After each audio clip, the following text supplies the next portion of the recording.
Good evening and welcome to Inside Government, a show brought to you by Cayuga Community College. It's shown on Spectrum, Verizon Fios, as well as ARMA, the Auburn Regional Media Access, and the college's radio station, 89.1. I'm your host, Guy Cosentino. Tonight we plan to talk to two folks from the Cayuga County Health Department about a public health initiative called the Healthy Neighborhoods Program.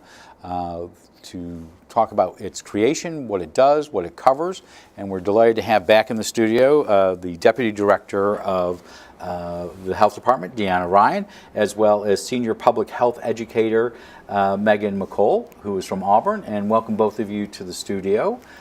Glad to have you back, good to be back. Welcome. They're immersing you right off the bat here. Absolutely, thank you. Don't worry, you can get mad at her afterwards. So for those, we're going to talk about the Healthy Neighborhood Program, and I know you can go to the website for the county and read about it, but in general, overarching, what is it? The Healthy Neighborhoods Program is funded through New York State Department of Health. It's a grant that we wrote because we felt a need to improve the health and safety of homes in Cayuga County, and we are entering year 4 of a 5-year grant cycle. And so Meghan can kind of speak to what we look for in the homes, but we do free home visits in targeted areas, and we address different health concerns or health risks. So it's literally going on a property and identifying, and we'll break those out into what you're specifically looking for. So how are you funded? So we get grant funds from the Department of Health that we wrote. I think our budget's around $300,000 a year. And we partner with the Auburn Fire Department to help us kind of go into the homes. We tried this on our own, and we kind of look like solicitors. So when we have the fire department helping us go out into the community, it provides more credibility to the program. And we've been working on it this is the second round that we've had. So will you be able to reapply for it and also continue it, or is this the run of this is a 5-year plan? I believe that they'll renew for another 5-year cycle. As long as the state has money. Correct. And I believe that would be our intent, is to evaluate how we're doing the program and make any changes in that next application. So if you go to a house, let's just say 123 Maple Street, in whatever municipality you're in, does the consumer have to pay anything for this service? No, it is a completely free of cost program for any participants. There's no income requirements. If you live within our target areas, there's no requirements at all. We can go into any home, and if you live outside of the target areas, but still within Cayuga County, then you have to meet some eligibility requirements, but they're relatively broad, so we can really go into just about any home. We'll get into eligibility in a second, but I want to ask you just, is there a local Cayuga County share? Are county taxpayers paying anything out of this? No, it's a fully 100%, state. Yep. And they're covering administrative costs as well? Yes. So are you fully funded for this position? Is this your full position? Correct, yes. My position is funded by the grant. And you've been with the health department how long? A little over a year now. And where are you from? I am from Auburn. And where'd you go to school?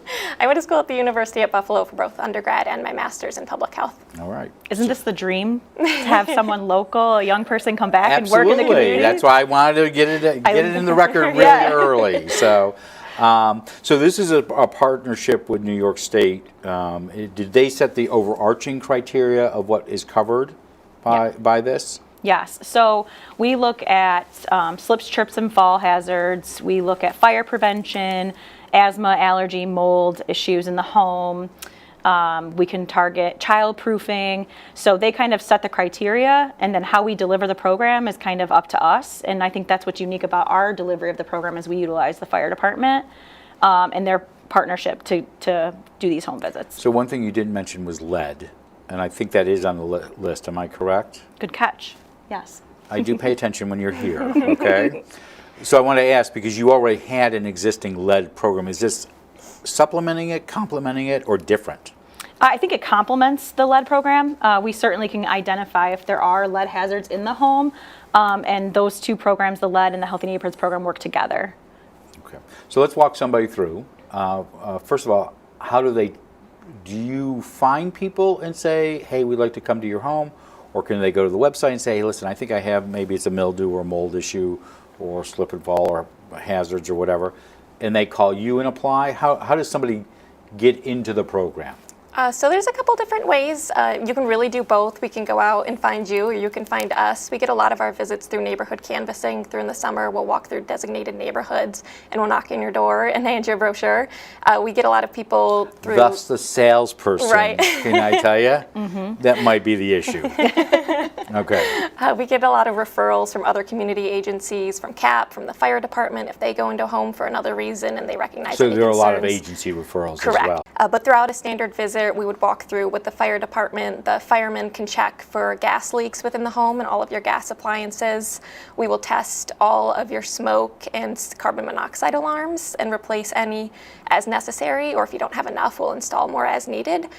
Then beyond that, For free? Yes, again for Oh, free. so Yep. these are items that are, if somebody is not compliant or they need them, the fire department will identify that. Correct. The visit itself is free, and everything we provide is free as well. At the very least, everyone who receives a visit will get a free bucket of cleaning supplies as a little thank you for participating in the program. But along with that, you also get other items based on the needs that we identify. For senior citizens, we often provide items like shower grab bars, slip mats, or anti-slip mats. Do they install child- the grab bars? We do not install the grab Okay. bars now, but we do provide them free of cost. We provide child-proofing, anything from baby gates to appliance locks. What happens, and I think this is the big glitch in my own mind, you go to somebody's house and there are some problems that need remediation. Are those the responsibility of the grant, or are they the responsibility of the homeowner? Yeah, so we always talk that this is not a repair program.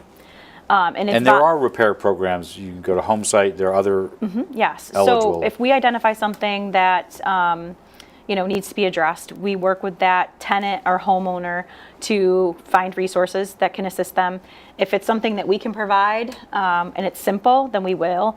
But in terms of repairing or bigger projects, no, that's not what this program is. Again, the disconnect in my mind, having served in other positions and know that sometimes it doesn't go over real well. What's the difference between this being what would be considered a home safety check, because that's how you're advertising it, versus what somebody might consider a home inspection? Right. So it's voluntary. They're letting us in, whether they own the unit or they're renting. A renter can call on behalf and just have us check their space out. And it really is kind of like we would work with them based on what's identified to say, you might want to talk to your landlord about this, or you might want to call codes and have them come check on things that are outside of our scope. Does a landlord have to sign off on a safety check, or can it just be whoever's living there? Whoever's living there. Okay. So coverage is the other item that we were talking about beforehand, is geography, one of my favorite subjects. So this covers the city of Auburn, and it has Conquest, Mentz, Montezuma, Troop, and Port Brown. Those are the main service areas. Correct. I understand the city of Auburn geography-wise, but why Conquest, Mentz, Montezuma, Troop, and Port Brown to start with? Sure. So the last 5-year cycle of this grant was the city of Auburn and Moravian Lock. Okay, And so you did do so the we've- southern part of the county Correct, before. with the first 5-year cycle. So this is Okay. kind of year 9 for the health department having this funding opportunity. And when we wrote the last 5-year application, we wanted to service a different area. And so we looked at census data, we looked at the older housing stock and free and reduced lunch rates at schools, different things. And so those municipalities were identified.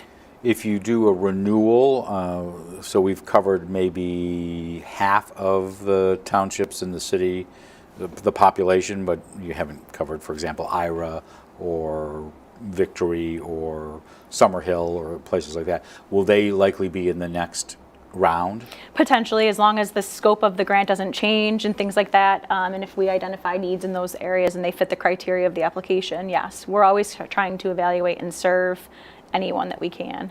So let's go back to the exceptions, because you mentioned that early on, that you may not live in those 6 municipalities, but that doesn't mean that you might not be eligible for the program. Correct. So what are some of the exceptions? So some of the exceptions include a senior in the home, a home built before 1980, if there's a minor living in the home, if you receive any public benefits such as SNAP or TANF, Section 8 housing. SNAP and, we're not good with acronyms around here. TANF and SNAP are what? So SNAP is a supplemental nutrition assistance program, and TANF is temporary assistance for needy families. So if they qualify in those areas, and if you could say, if you had this idea in your mind, as a percentage of who you've been having safety checks so far, are the majority just happen to be in those municipalities, or are you going out, is there 10%, 20%, or outside of those geographic areas, or you don't know at this stage? I believe the majority of the visits that we complete are within the city of Auburn. However, we've been seeing an increase in those surrounding areas, and we are really trying to target those areas as well, because those can be harder to reach communities, given a more rural population, areas that are farther away. So we really do want to target these areas that might otherwise be isolated. So when you send, in the city of Auburn, I'm sure nobody even raises an eyebrow with a fire truck going around, but I don't know, you're in Port Barn and you see an Auburn Fire Department truck, that might raise a few eyebrows. So does Auburn have you contracted with AFD to do all the townships as well? Yes, so we have a contract where they provide staff that are off duty to us to go outside of the city. Oh, so they're not on duty, they're not part of a fire company, right? The minimums at Right, that stage. they're not working in the capacity for the fire department at that point. They're working, for healthy But they neighborhoods. show up with Yes. vehicles or whatever. Yep, and they're in their uniform, so And does the city get paid for that? yes, we reimburse through our contract. So some basic numbers, again, fifth year done, fourth year of your fifth year. Any idea how many homes you've been in so far? This year we're coming to the end of our grant cycle on March 31st, and we've done about 300 homes in this current grant year. Next year we're looking to get closer to 400, and we'd like to do revisits after 3 to 6 months of the initial visit for about 20% of the homes as well, to go in and reassess any concerns that may have been identified in the original So that's your visit. goal in the one. Correct. So take me through a house, again, 123 Maple, wherever it is in whatever municipality. What do you most often find? I'm assuming if somebody invites you in, they know they have a problem. A lot of times they do know they have a problem, but a lot of times it's just people who are looking for peace of mind. We go into a lot of homes that don't really have any problems. Oh, okay. Or people, Which is a good thing. Correct, yes. I would say the most common concern that we find are a lack of working smoke and carbon monoxide alarms. A lot of people kind of put them up on their ceilings and then forget about them for years, or take them down when they're beeping and just leave them on a cabinet, not working.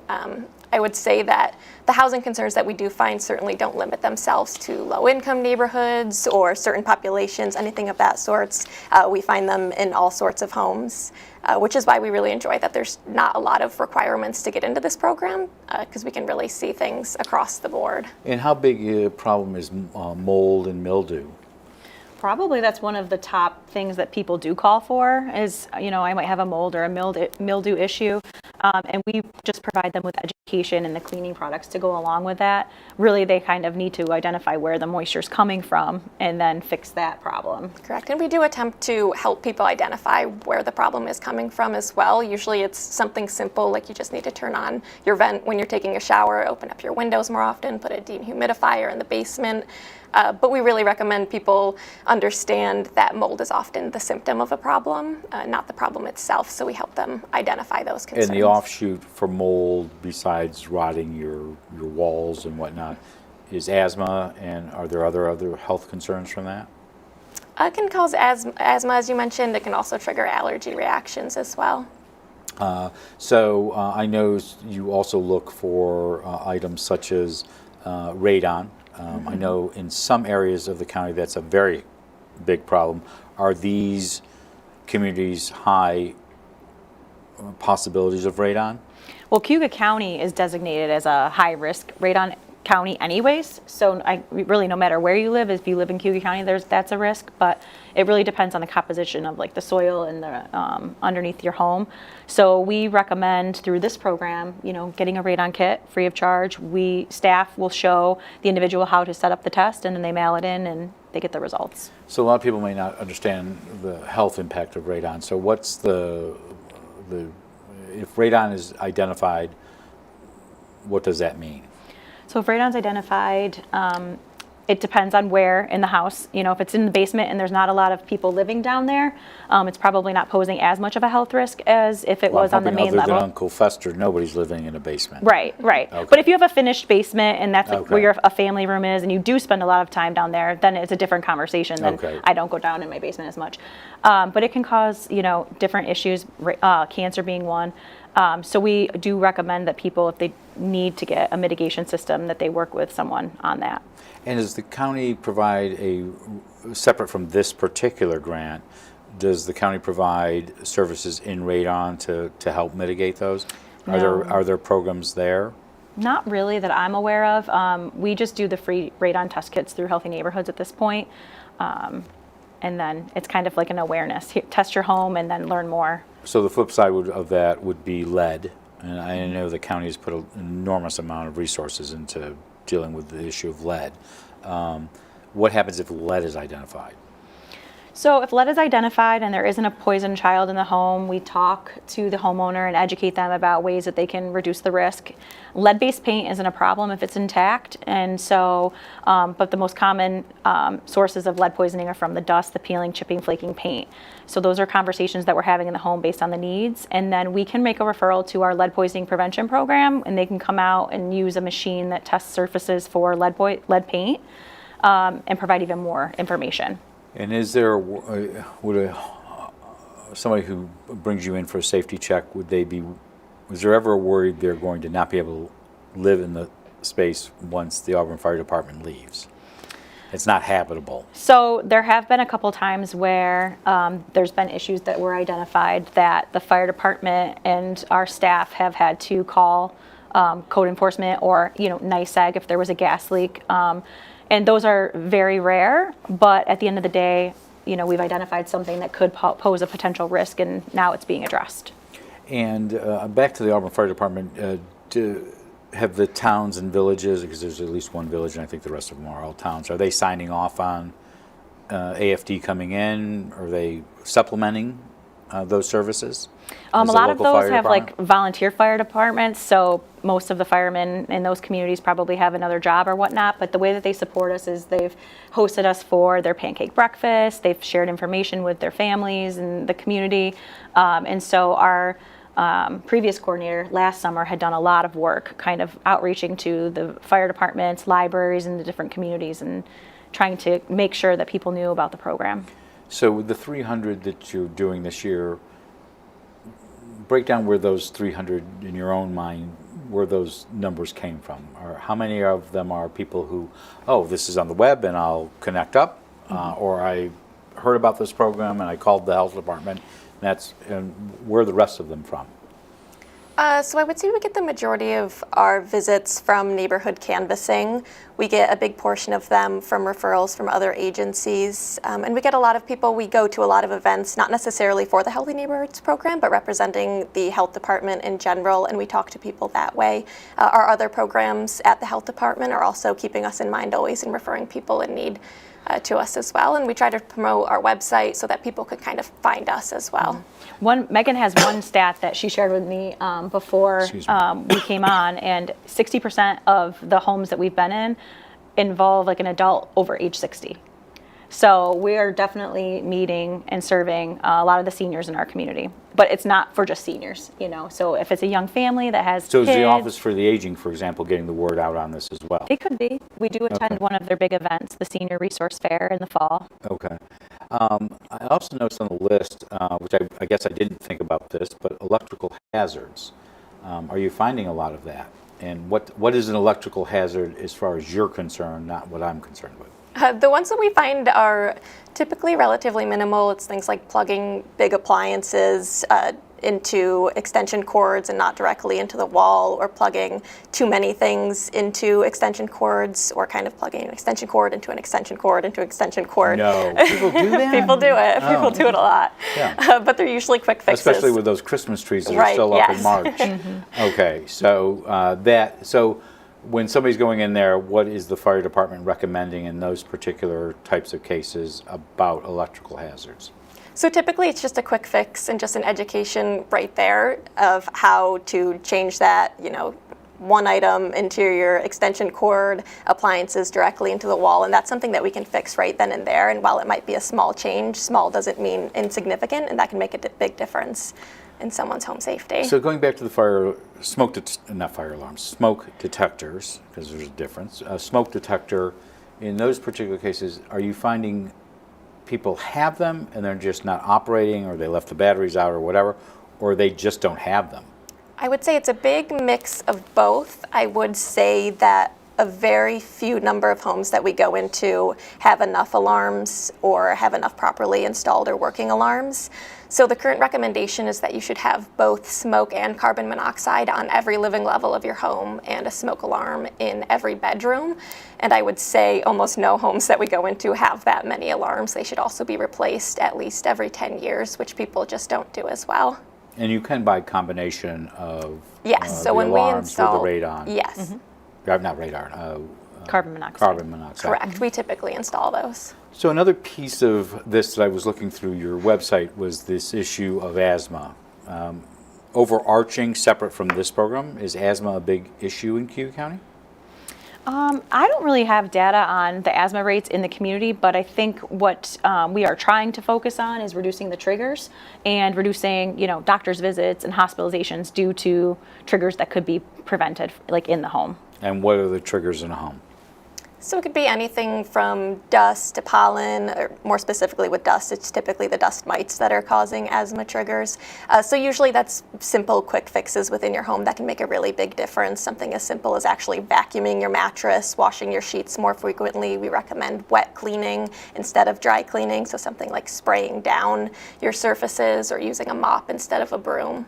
And is the biggest impact of asthma on children?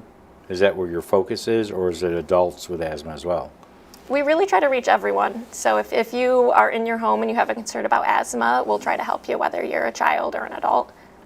There was a chart, and I don't think it's your chart on the website, and it talks about savings by Medicaid managed care because of a program like this, and it looks like it's about $1,000, I'm assuming, per household. It doesn't say that necessarily.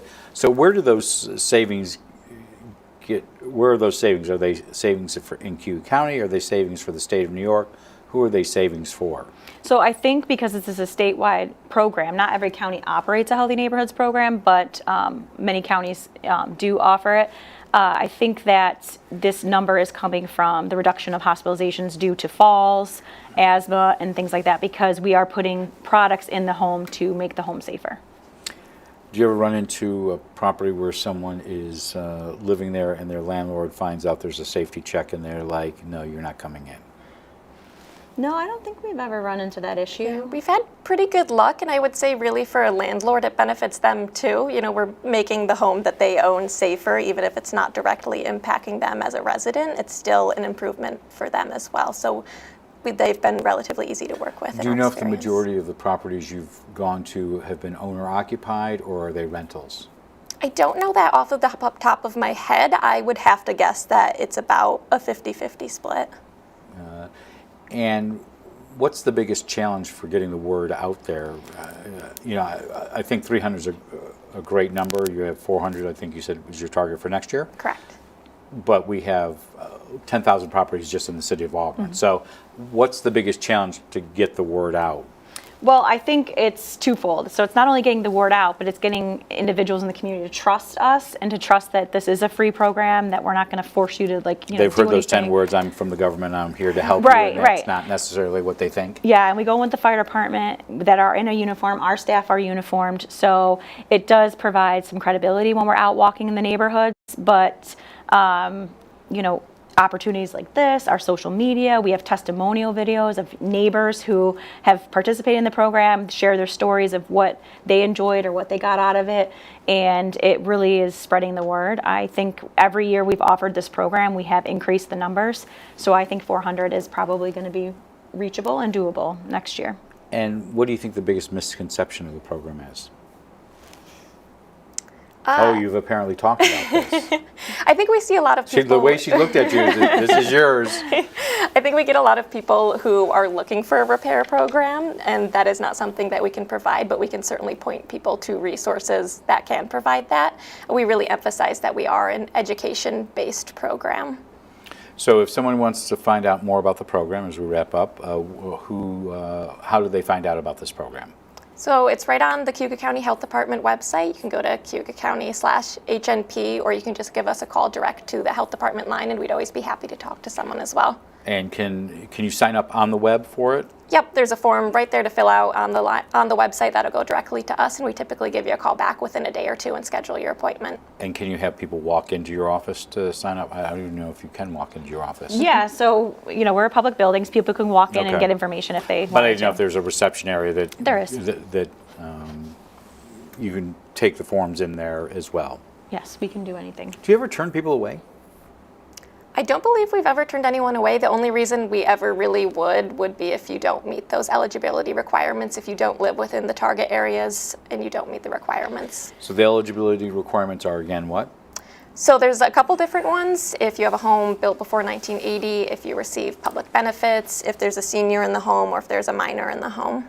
And if you don't have any of those, you aren't eligible for this Correct, program. unless you live in those target areas, within the target So areas. it's anybody in the target Yes, area. no questions asked. There's no Any- questions. correct. It's for those exceptions outside. Yes, the area. because before we had the state allow us to do the exceptions, we really could only be committed to those municipalities. And we would get people calling from other municipalities and we couldn't help them. So we were grateful that they did open this up for eligibility of the house being older than 1980 or younger, older than 1980 and things like that. So that does get us into more homes.